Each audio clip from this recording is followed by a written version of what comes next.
Assalamualaikum and hello everyone. This is the second module for this chapter, asynchronous and synchronous communication. So stay tuned until the end of this video. We have reached our second subtopic for this lecture. The difference between asynchronous communication and synchronous communication.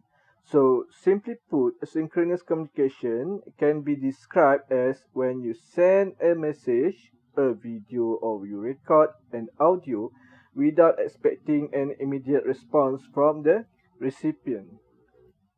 Asynchronous communications allow users or recipient to reach the content or use the interface at different place and also at a different time. It leverages the technologies so that the communication or the interaction is no longer limited to the physical workplace or work hours.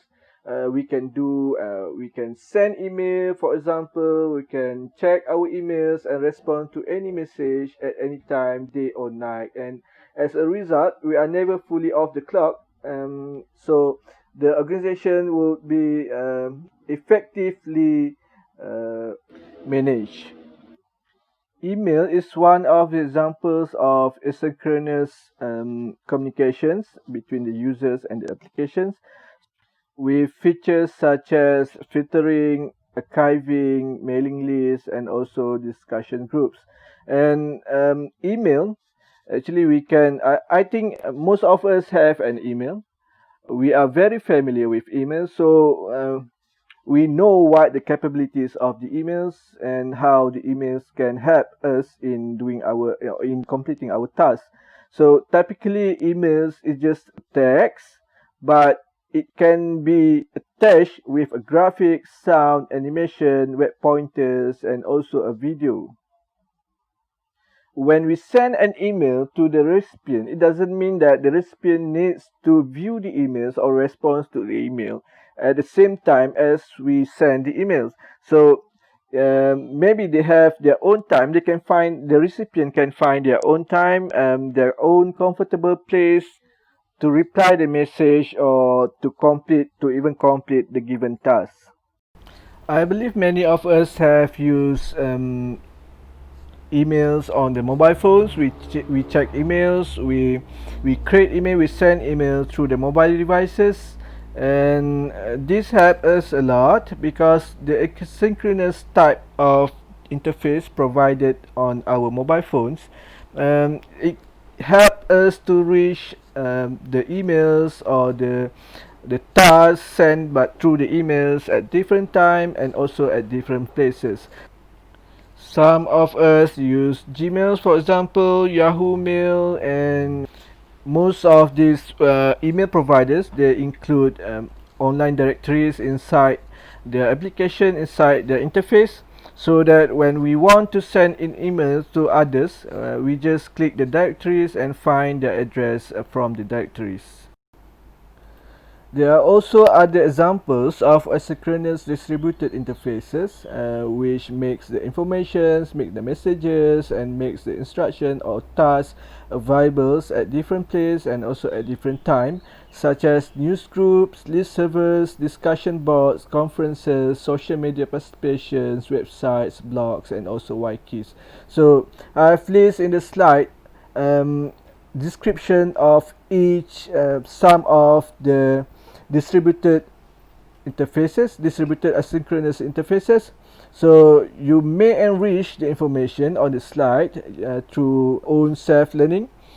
Try to find other examples of asynchronous distributed interfaces on the internet or other references. Online and network communities is one of the other examples. One of the other examples of asynchronous distributed interfaces.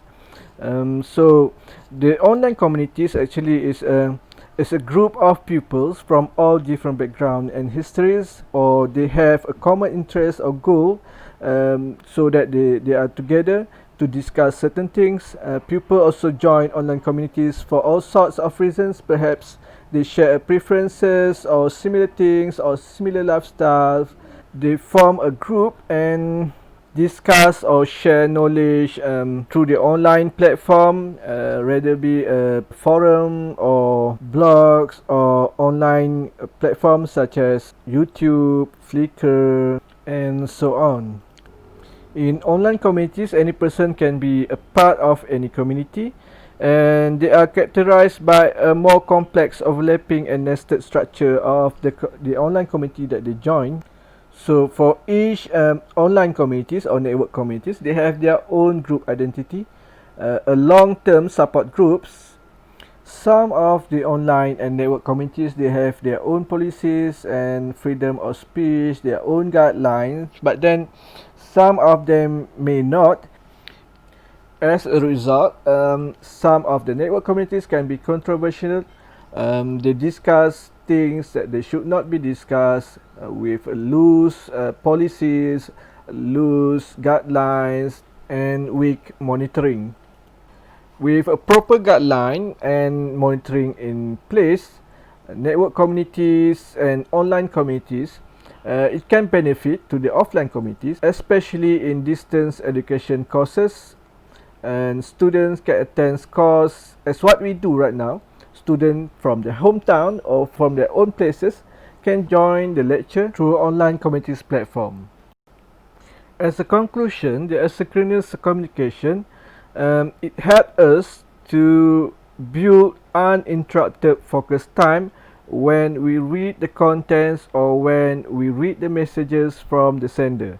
And also it makes us to be able to communicate with a remote team, with members in multiple zone times. Maybe we are now in Malaysia, so our partners in the USA, so we have a different time zones. While we asleep at night, they are morning at there, so we just send the emails when we are working, and our partners in the USA, they can read the messages when they are work on the next day. On top of that, the record of the communication can be referred to later on, and repeatedly it helps the students to repeatedly view the recorded learning content and have a chance to digest and think about the response or about the content that have been delivered. I need you to evaluate and analyze some of the tools that can be used for asynchronous communication, such as Google Drive, Slack, Loom, Tetra, and Slack. Try to find issues and challenges that these tools address in order to provide asynchronous communications. Okay, so we go back to the slide now. You can see from the slide, on the left side is the communication pattern for an answer person, and on the right side is a pattern for a discussion person. The difference is quite obvious. When we answer a question, it's a one-to-one relationship between the answer and the questions, as we can see from the diagram. But when we discuss some things, the pattern of communication is a bit complicated and messy.